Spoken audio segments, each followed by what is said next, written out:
Welcome to an empowering and transformative season of Yoga Corner Chats. Join me, Shelby Phoenix, your host and guide, as we embark on a journey of inspiration, growth, and self-discovery. This season, we're diving into the worlds of wellness and entrepreneurship, bringing you captivating conversations with extraordinary women who are making their mark in these realms. Each week, we'll explore the stories, insights, and wisdom of our remarkable guests, delving into their personal journeys and uncovering the secrets to cultivating a more balanced and fulfilling life. From yoga teachers to life coaches, therapists to entrepreneurs, each guest will bring their unique perspectives and experiences, offering invaluable guidance for navigating the paths of wellness and entrepreneurship with grace and resilience. At Yoga Corner Chats, we believe the power of women supporting and uplifting one another. We celebrate the diversity of our guests and their expertise, creating a space where their voices can shine brightly. Together, we'll explore what it means to define wellness and success on our own terms, finding inspiration in each other's stories and forging our paths to fulfillment. So whether you're an inspiring entrepreneur, seeking guidance, a wellness enthusiast eager to learn new insights, or simply someone who craves inspiration for living your best life, this season of Yoga Corner Chats is for you. Tune in every week to join our captivating conversations and discover how you too can embrace the transformative power of yoga, wellness, and entrepreneurship. Together, let's manifest our dreams, support one another, and create a world where success and well-being go hand in hand. Subscribe to Yoga Corner Chats on Apple Podcasts, Spotify, or your favorite podcast platform, and be prepared to be inspired, motivated, and uplifted. The journey begins now. Good morning. How's everyone doing? Happy Thursday, May 11th. It is 11 a.m. Eastern Standard Time, and this is the first episode of Season 2 of Yoga Corner Chats. So for those of you who don't know me, I am your host, Shelby Phoenix. I am a yoga instructor, mindset coach, and owner of the Yoga Corner, and I empower yoga teachers to succeed as entrepreneurs through authentic marketing and mindset coaching. And today on Yoga Corner Chat, we are joined by Becky Aten. Is that how you pronounce your last name? Aten. I just want to make sure it's right. Awesome. Becky is an openly autistic and ADHD yoga practitioner and teacher, nature lover, and self-identified nerd. Their teaching approach is grounded in lived experience and follows a neurodiversity affirming framework to help make yoga more accessible to all brains and bodies. And in this episode, we'll be discussing the topic of affirming neurodiversity, exploring what it means to be neurodiversity affirming, and why it's so important for the long-term mental health of neurodivergent people. We'll also be diving into Becky's experiences as a neurodivergent yoga teacher and exploring how we can all work towards creating a more inclusive and accessible yoga practice. And I actually stumbled upon Becky's website when I was doing my own research about just yoga and neurodiversity in general. And I automatically felt the pull to ask her to be a guest on the podcast. Before we go any further in the interview, I like to start these lives by leading us through a few deep breaths. Is that okay with you? All right. If it's possible, plant your feet firmly on the floor or the ground. And if it feels safe to do so, I invite you to close your eyes and just sit up nice and tall if that's possible. And I invite anyone listening to join us as well. Use your belly to push all the air out of your lungs until you're completely empty. And then begin to slowly inhale through your nose, filling your belly, expanding your rib cage. and filling all the way up to your collarbone, and then letting all the air out your mouth. We'll do that again. Another deep breath in through the nose, belly, rib cage, collarbone, and let it all go. One last big deep belly breath. Fill up and get empty. And whenever you're ready, gently open up your eyes, come back to this space. I wanted to give you the opportunity, Becky, to introduce yourself and what you do. I feel a little bit like the phrase jack of all trades, master life. I am a yoga teacher and a entrepreneur. I have a project I started right after I graduated from my 200-hour yoga teacher training called Yoga for Neurodiversity, which is what you were obviously referring to, how we found each other here. But that's just one very small piece of kind of who I am in the world. And I work for another organization full-time because my yoga project at this point in this phase at the beginning isn't enough to sustain my livelihood. But the other work that I do is really well aligned from the perspective of values. It's social work. It's working with a lot of neurodivergent people. And I get to use some of my strengths that come along with my neurotype, like having a knack for rules, working in human resources and understanding labor laws and stuff like that. And then I get to teach a little bit of yoga at the other job. And then I also work with the local autism society here in southeastern Wisconsin with other adults on the spectrum. So I was facilitating a social support group and recently just kind of decided to take a step back and be a participant again. I need the support of a community. Can't always be the one leading every time. So and you have your energy in a lot of different spaces where you are supporting other people. So that makes a lot of sense. So we're talking about neurodivergency, and before we get too deep into that topic, I think a lot of people don't know what that means. I was wondering if you could define. So I will start with the word neurodiversity. It's kind of a big word, but if you break it down, it's really neuro, which is a word that just means pertaining to the nervous system, meaning our brain, our spinal cord, all the peripheral nerves that run through our body into our limbs. So it's not just the function of the brain, but the entire body that's innervated. And diversity meaning differences. So it is just a term that used to describe the natural variations in nervous systems amongst human beings. And fun fact, also, the term itself was coined by an autistic person, Judy Singer, who is a sociologist. So she in the 90s, and it's made its way into 2023. So I actually was a classroom teacher for 4 years before and leading up to COVID, and there's a lot of kids in my class and in my school that were neurodivergent, and I sat through I don't know how many special ed type meetings, and I never heard that word one time until TikTok.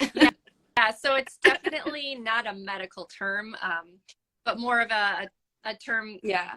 more of a social term. But it's been used now so much, like within the medical community, that I think it's just important to acknowledge that while it's an important term, and it, just like the word biodiversity, it can be used in a lot of contexts.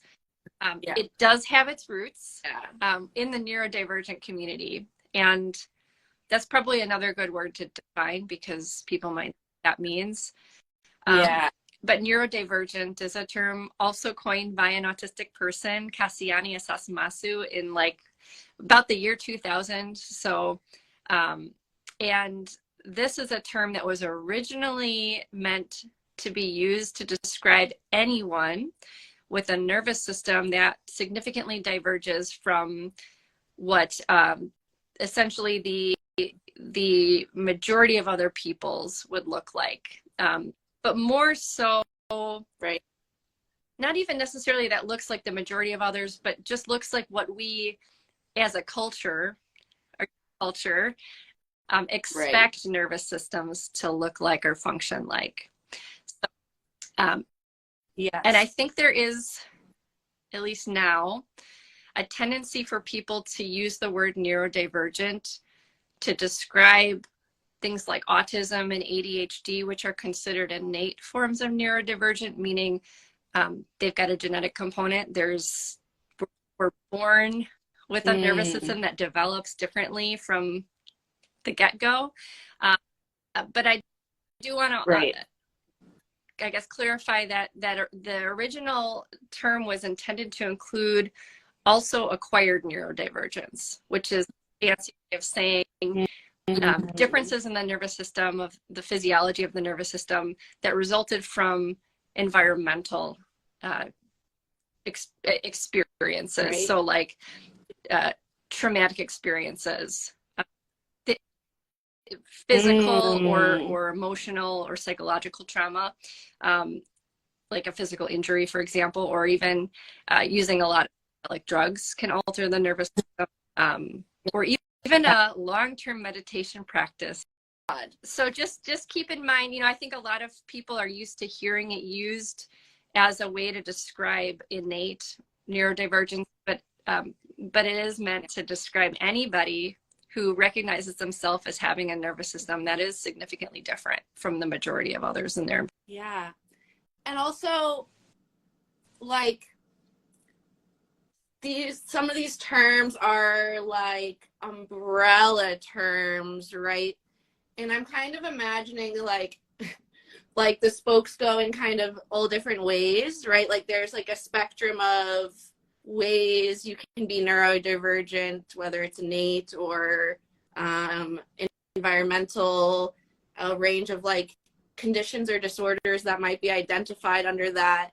And then within all of those variations, there's like a spectrums and overlap within all of those as well. And again, probably if you look at it as an umbrella, you would see things like Down syndrome, ADHD and autism, we've already mentioned, epilepsy and other seizure disorders, but also personality disorders, mood disorders, all these other diagnoses that you can find in the DSM, but also people who may not be diagnosed, because the reality is you can be neurodivergent and not know it. And find out that like totally. Your whole life you were working in a different operating system and wondering why you maybe felt like you were failing constantly. And the reality is that there was never anything wrong with me. For example, I'll speak from my own. I just didn't recognize how I was different, because kind of like a fish doesn't know it's in water. Yeah. You don't talk about the way that we learn and think in school, for example, to understand that, like, this kid I'm sitting next to we're in the same class and we're learning the same material, but we are picking up completely different pieces of information along the way. Yeah. And our paths to understanding are going to have a totally different timeline. Oh, right. I like can just relate to all of that so much, because I was just in September diagnosed with ADHD, but also something I had never even heard of, which isn't even technically a diagnosis, which is nonverbal learning disability or disorder.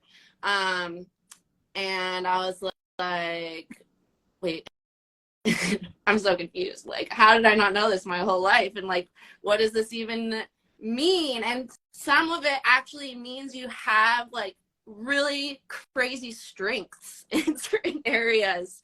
And when I look back, I can see things in my life, like from beginning to current, that are like, how did no one see this? Like, so like what you were just saying, I just resonate with a lot. I just wanted to ask a follow-up question, if you feel it's relevant to answer, is like, what has been your journey with kind of realizing that your brain was a little different? You know, I liken it a little bit to the journey of exploring, you know, gender identity or sexual orientation. You know, I identify as queer, and that's not something that I like. There's a test out there that you can take. And I think although with certain forms of neurodivergence like ADHD, you know, there are obviously diagnostic criteria, and you go to a doctor and get a diagnosis. But at the same time, diagnosis isn't always accessible. So if you are going through life and you've just always felt a little bit like maybe you were born on the wrong planet, or born in the wrong era, or there's something that everybody knows that they're not telling you and you can't figure out, like that might be a clue that there's some neurodivergence that you haven't been diagnosed with yet, or you just haven't stumbled on the label for yet. So I think that most of my life, I knew that there was something different because kids at school treated me differently. It was a lot easier for me to talk to adults than to talk to my peers. And I always felt like, for that reason, like there was, even though academically I did well in school, like I felt like there was something wrong with me fundamentally, that I didn't seem to have the same social aptitudes that my peers did. And the way that I spoke, I think, made me come across as pretentious, and some of it is a little bit of an art. Like I wasn't feeling competent, so I was trying to overcompensate for that by vocabulary. And in any case, like I went through my life like that, and it honestly had a huge impact on my mental health. By the time I was a teenager, I was really pretty significantly depressed, to the point where you know, I was hospitalized several times in my, you know, young adulthood. And it wasn't until my mid-20s that after like many years of therapy and lots of different psychotropic medications, I finally was referred to a psychologist who had knowledge of ADHD and how it presents in people who are assigned female at birth. I got an ADHD diagnosis in my mid-20s. But at the time, there wasn't as much, the information about ADHD wasn't as accessible as it is now, I think. So I didn't know how or what that meant for me. I didn't really know where to go from there, as far as what does this mean for my needs and how do I meet them? And even as I started to get more an understanding of myself from that perspective, it still didn't answer all the questions about why I was struggling. And I was still struggling a lot, going through periods of burnout, what I would think of as like a regression, I called it, where I would behave in ways that I'm like, I haven't acted this way since childhood. Like, what is wrong with me? And eventually I thanks to the internet, stumbled on I think it was a YouTube video of a woman talking about being diagnosed autistic as an adult. And I had this whole physiological reaction listening to it, because it was so similar to my own upbringing and experiences. And that led over time, long story short, to seeking out a doctor who could diagnose autism in adults who was experienced, which is also hard to find, and then getting what kind of that last missing piece of information about my neurotype, my identity, which really opened doors. It gave me a vocabulary to talk about experiences that I didn't even know were different from most other people's, and helped me connect to other people who shared my experiences and could understand in a way that I could. So I think that sometimes when people don't understand like why you would need a diagnosis, or like even maybe their kids, like why would you pursue this as an adult? And I think part of it is just feeling like validated, like your experiences are validated, your like intuition was correct, like something was off, you're not like, you know, crazy, or like, because people second guess you too, or you get diagnosed with all sorts of different things, try all sorts of different medications. It's like once you have an answer, it's just kind of a relief in a way. Did you feel that sense of relief? Yes. And I didn't realize how isolated I was feeling. It wasn't that I didn't have friends or that I didn't have moments of joy and happiness. I did.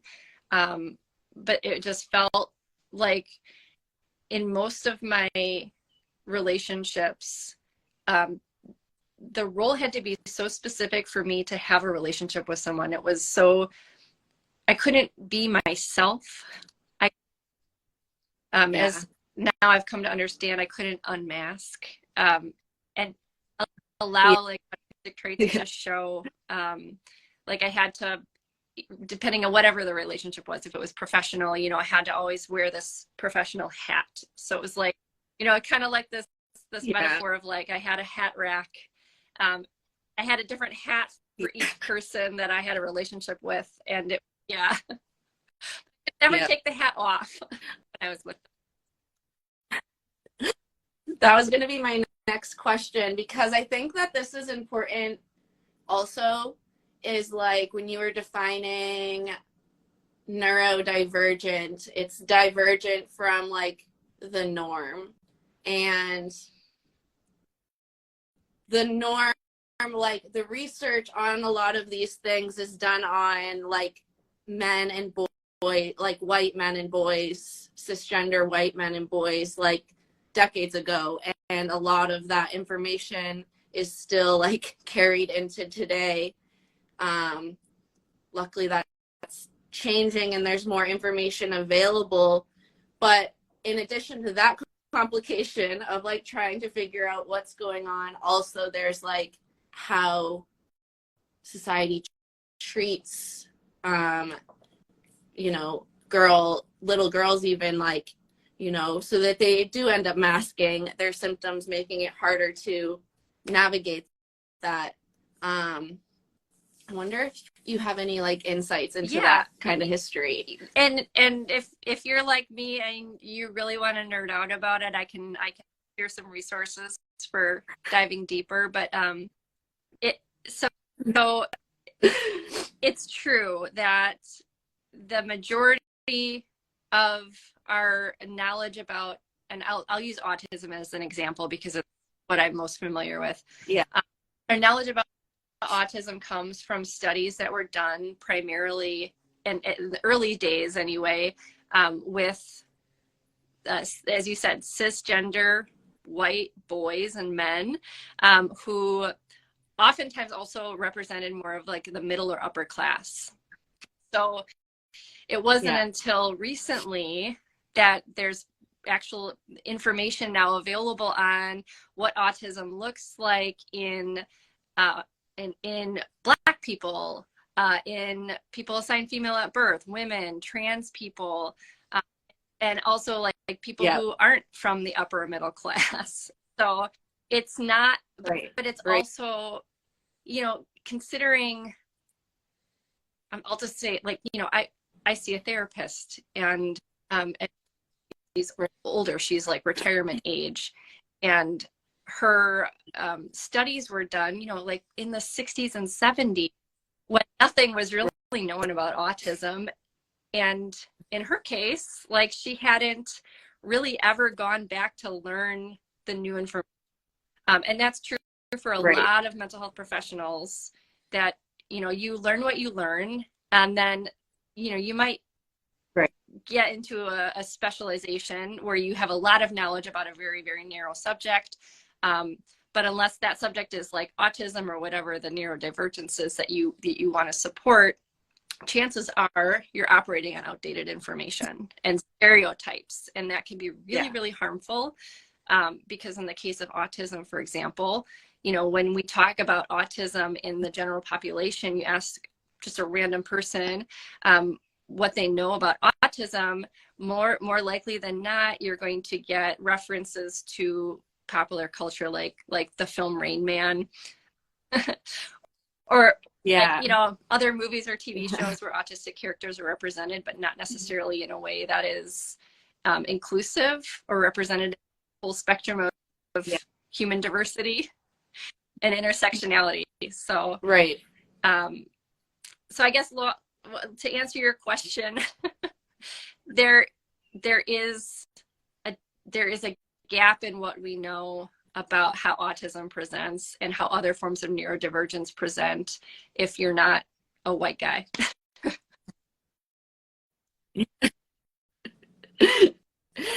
I think that was important when I learned that, because I had that stereotype of, like, at least ADHD in my head, like, it's the bouncy boy. Like, I didn't even think adults could have it, honestly. Like, and I was like, oh, there's something different in women, and I read it, and it was like so far from the stereotype. I was like, oh wow.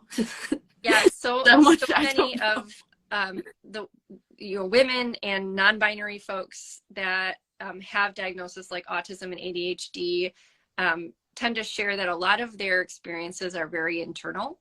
They're not really obvious. So which, you know, kind of makes sense that we fly under the radar, because if we're not internally, like, displaying all these obvious signs of being different, nobody's going to question whether or not we might have this diagnosis, unless, as an adult, we start to learn more about ourselves and be like, yeah, there's something here. There's something here that I was missing. There's some information about myself.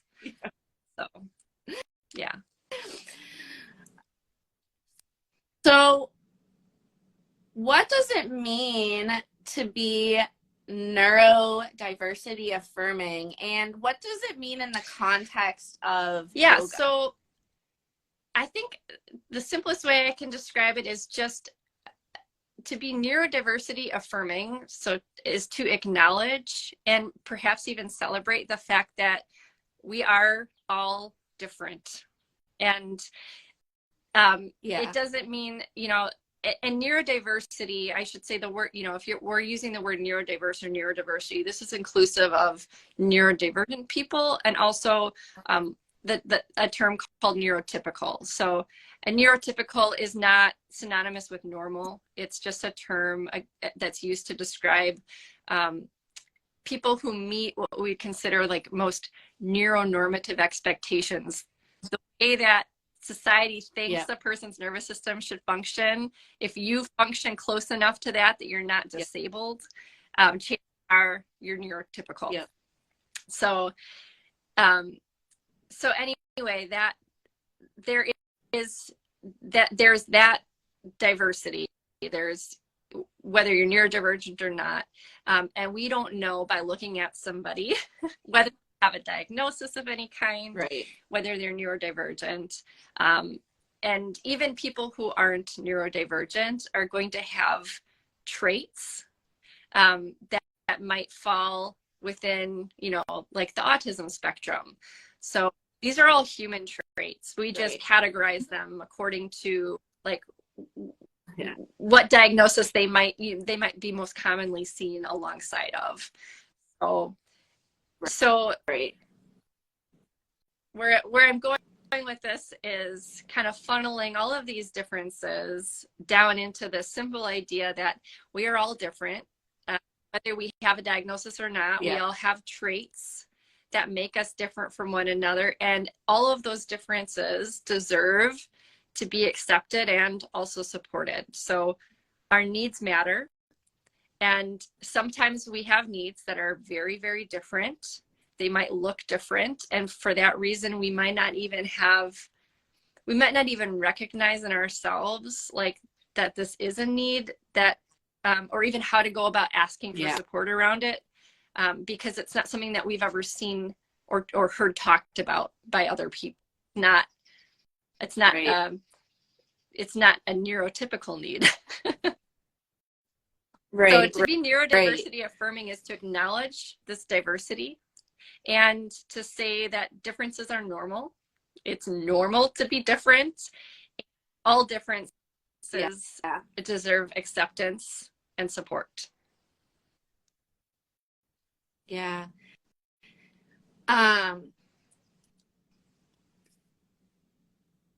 kind of wondering, like, if there is someone, a yoga teacher or anyone else who just like functions in the world who is neurotypical, why do you think affirming neurodiversity like could be something that's important to them, or maybe something they could consider exploring a little bit more? I think a lot of us get messages from people in our lives, whether it's parents, teachers, the media, social media, movies, TV, what have you, that there's a right or a wrong way to be. And it can lead us, and I'm saying us, but I'm speaking from my own experience as usual. Like, I felt like there was something about me that needed to be fixed. And until I got to a place of accepting that it's okay to be different, I was constantly feeling like a failure, and trying to, like, I found journal entries from my teenage years where I was, writing things about fixing my flaws all the time. And when you live with this feeling of like that there's something wrong with you, it has a profound and impact on mental health. So it's really important for people to get the opposite message, that being different is normal, and even to celebrate differences, rather than trying to celebrate conformity, because it is going to help people feel included. And the more that even neurotypical people accept and highlight and celebrate their differences, the more that gives, I don't know if permission is the right word, but permission for those of us who are neurodivergent to openly do the same and not feel like we're going to be social. Like creating like space, a little space in the room or on the table. How does being neurodiversity affirming like make yoga more accessible in general? So I'll offer a couple of like specific examples. There are a lot of ways that a person can come about finding the practice of yoga. So that could be, living in a community that has a yoga studio, and you it and take a class. It could be finding it through a book at the library, finding it on YouTube, like finding a video about yoga on YouTube. And depending on like what path you take to learn and get introduced to yoga, it can create a relationship with the practice of yoga that either encourages you to continue or maybe shuts it down as like, this is not for me. Right. Perhaps I worry, but because yoga and mindfulness are so important to my own self-care needs, like I want people to be introduced to it in a way that makes them feel like it's for them, regardless of who they are and where they are in life. And if their only exposure to yoga are Instagram accounts, for example, where people are showing off their inversion practice. You know, bodies are beautiful, Right. and that's all good stuff. But that's not accessible for most people on a physical level.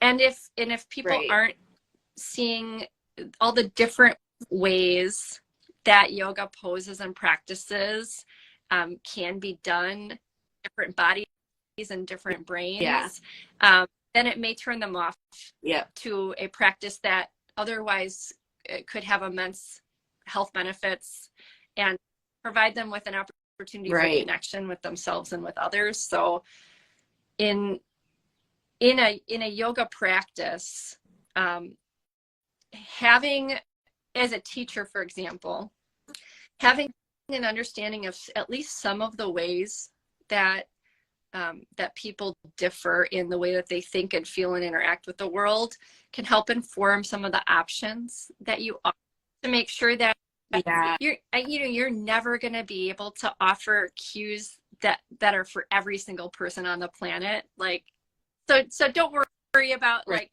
I know inclusivity is important, but I don't think it's possible for every single class to be completely inclusive for every single human being on the planet. I just, that's a lot. It's a big ask. But think about like who you want to teach to.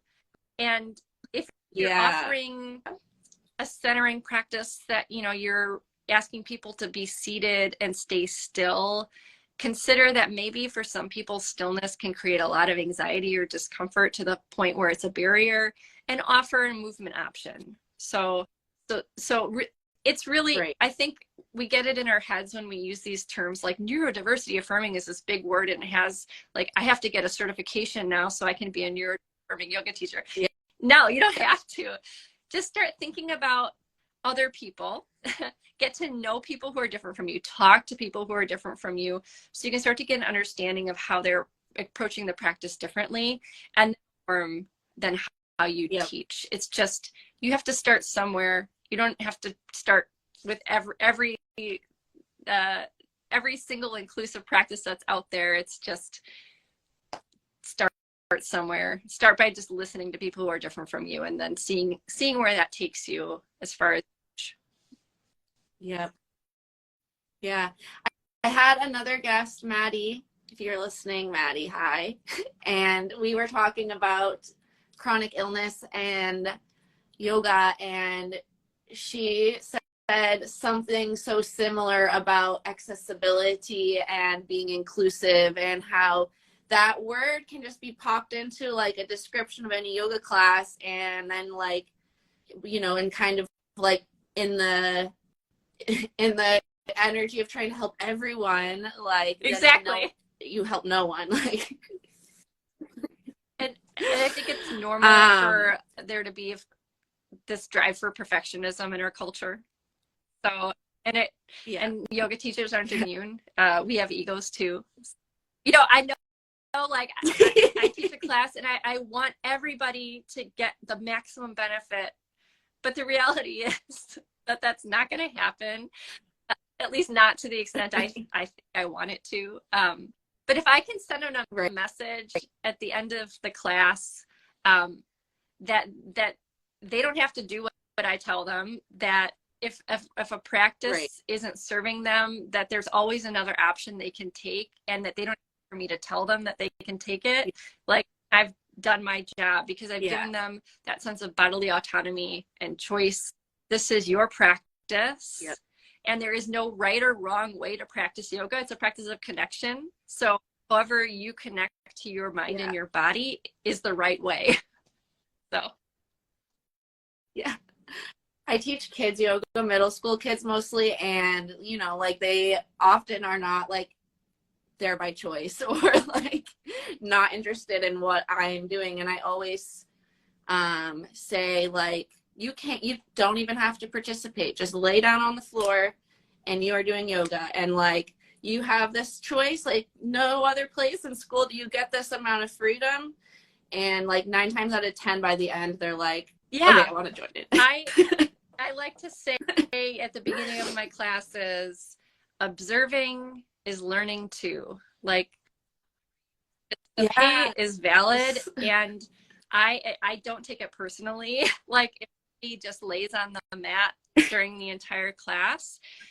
But again, like that's how we're neurodiversity affirming. We are not making any assumptions about the experience someone is having just because it might not show on their or in their words. Like I have to trust that they are listening and taking in, and they're making the choices that are right for them.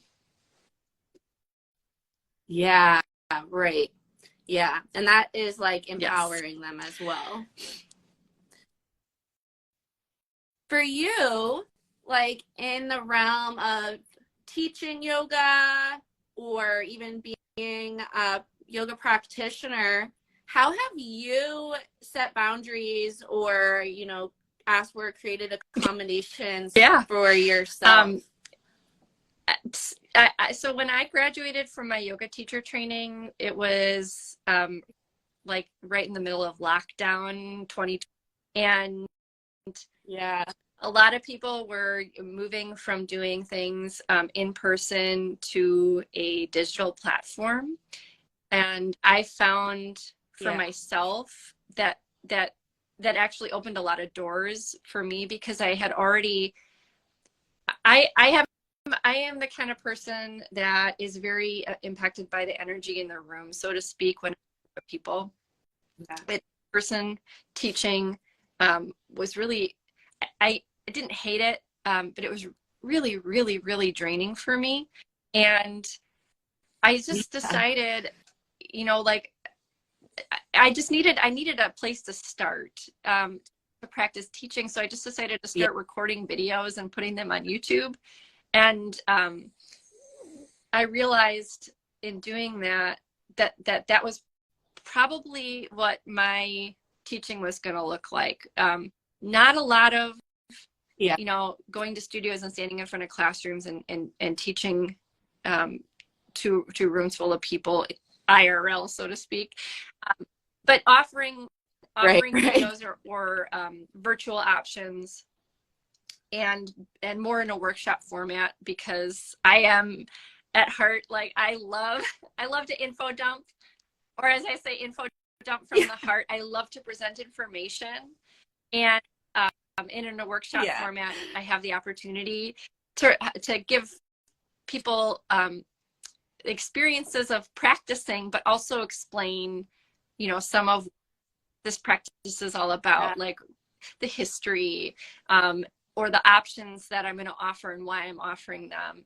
And everybody's learning style is different. And if I can offer information and then a way to integrate it into the body, for me, that's really fulfilling, because that's the way I enjoy doing that. And if someone else learns that way, great. And if not, there are millions of other yoga teachers. So you can keep going and find somebody who speaks in the way that connects best for you. But it took a lot of pressure off me to recognize that I didn't have to go out and teach classes in a public studio in order to be a yoga teacher. I also didn't have to teach anything that was beyond what I already understood. I could keep it simple. And which is what I still do. Even after a couple of years of teaching, I don't try to teach people how to do crow pose. I'm more likely even I don't do flow classes. I will just teach kind of standalone practices, most of which are practices out of my own daily self-care that I can offer to other people in hopes that maybe it's beneficial for them, that don't require a lot of, you don't have to worry about safety. There's not a whole lot of like alignment to think about, more about the connection with the body and trying to have an experience that feels good. Yeah. I think that a lot of people, yoga teachers, people who you know, practice yoga, that like I used to work at a studio where it was like, if you're a yoga teacher here, you have to come here and take a full 1 hour, 90-degree vinyasa class. And if you don't come at least 3 times a week, like you're basically a hypocrite. And like, it has to be like you're dying at the end, or it's not really like a yoga class. and or like, you know, if I'm a yoga teacher, I have to be teaching at a studio or leading retreats or doing whatever, or I'm not a real yoga teacher. If I'm not posting this, you know, these poses on Instagram, I'm not a real yoga teacher. But I feel like part of being affirming to differences is like, we don't all have to be the same yoga teacher. You don't have to practice every day. If you don't want to, you can lie on your own floor and like just when I one-on-one yoga with people, and sometimes it is like I'll for example, I have a client I work with who I created you know, a morning mindfulness practice with a visual guide, pictures of the practices, and it was like, you know, a 5-minute maybe practice. It doesn't have to be like a whole hour of yoga to count. Every little practice, as you know, I'm sure, it just continues to reinforce that muscle memory, so that maybe one day when you're feeling really anxious, you'll remember that you have this tool in your toolkit, and you'll use it and find that it offers some relief in the moment.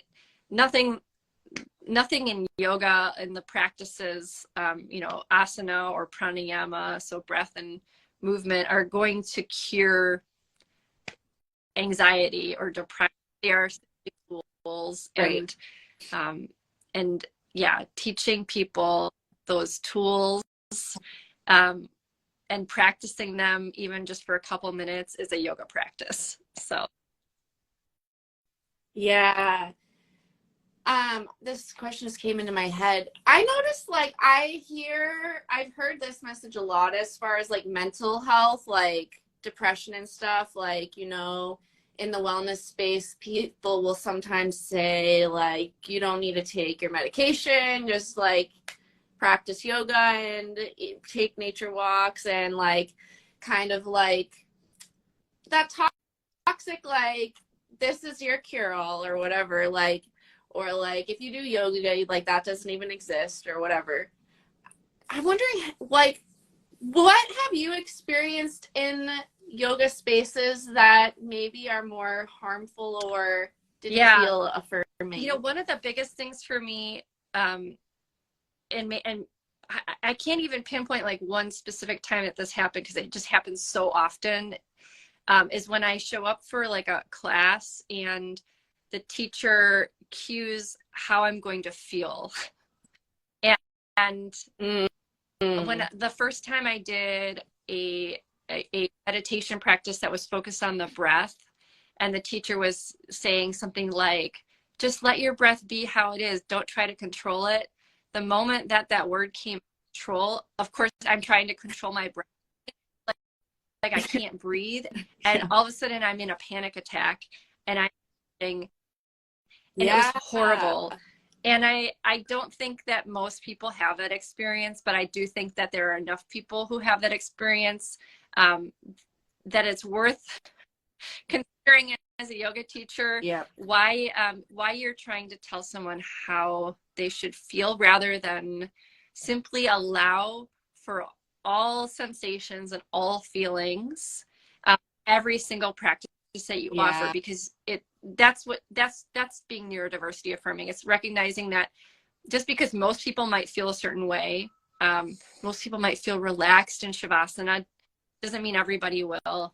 I didn't feel relaxed in Shavasana anytime I was in a public class, because especially if my eyes were closed, I was always like thinking someone was going to step on me. And it's really hard to get the nervous system to a place of calm. Then you're just like kind of paranoid, that hypervigilance, and not like relaxed. it's reality. So I think the biggest thing for me is just not telling people how they should feel, or making them feel like if they don't feel relaxed in a certain pose that they're doing it wrong. Giving people space to feel what they feel, what that is. And I always like to remind my students, and And if you feel nothing, if you don't know what you feel, and if you feel nothing at all, that's normal too. So yeah. Yeah.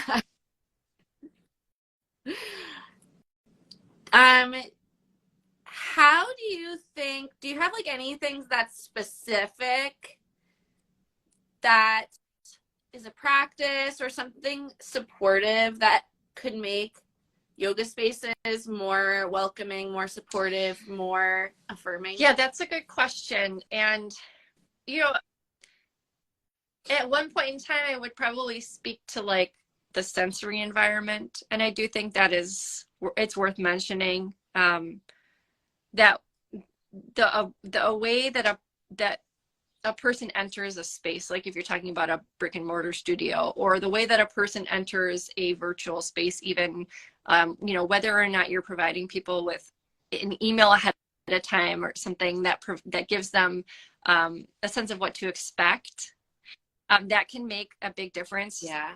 And regardless of like, you know, what form of neurodivergence someone has, there tends to be a lot of anxiety in the neurodivergent community. So providing information about what to expect and making allowances for human beings, for our biology, for our biological responses, like, you know, having a culture where somebody can get up in the middle of a class and go to the bathroom if they have to without feeling like they're interrupting, or even having a culture where somebody can ask a question. How radical is that, in the middle of a class out loud? Like, it's pretty radical. Because I feel like in so many classes I go to, there's a lot of rigidity. And even if the teacher doesn't mean for there to be, it's just kind of like, if no one else is getting up and going to the bathroom or asking questions in the middle of the class, like, I have permission to do it. So giving that permission, and showing, and if you're a yoga teacher and you're going to public classes as a student, like, the most radical thing that you can do is meet your needs, even if it's not what the teacher is cueing or offering, because that's going to give all the students in permission totally. And I think so I don't know, maybe I've like gotten off track of, I don't even remember what your question was. No, those were really great tips on like how to create a more affirming space. It just reminded me, a few weeks ago I was subbing at a studio and I play music in my classes, and this one woman, like, in the middle of class was just like, excuse me, like, I can't like hear you and the words in the music at the same time. Like, I just can't hear both at the same time. And I was like, thank you. Like, I am going to turn it off and that's it. Like, it's fine. And afterwards I went up and I just said, thank you, like, for letting me know, because otherwise I wouldn't have known. And like, I want to create a space like it's your class.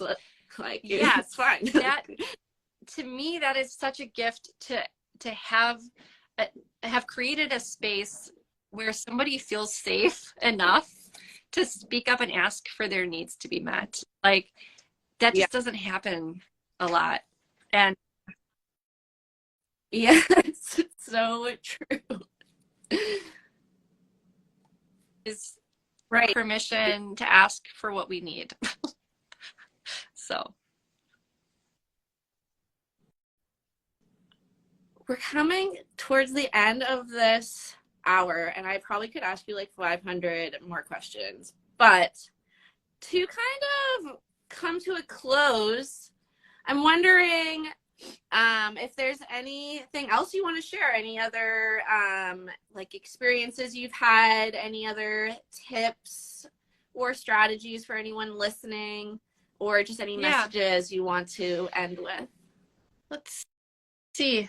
Well,